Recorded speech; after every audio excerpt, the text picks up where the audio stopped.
Para okay lang yan. Uy, nag-reply na si Jamel, friend. Anong kanta? Ito naman, busy ako dito. Oo daw, bakit? Ako na. Bigyan niya ng muna.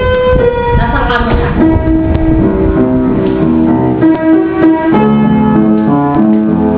Anong oras ka mo yung klase niya ng...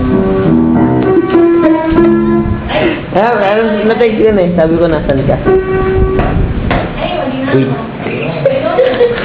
Sakit. Cartoons ka lito. Ano ka ba? Ang ganda pag cartoons.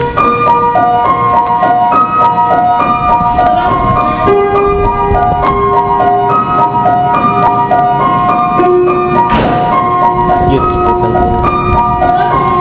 Wait, sabi ko pag may parating. Pinasok yung lapis gago sa kanila.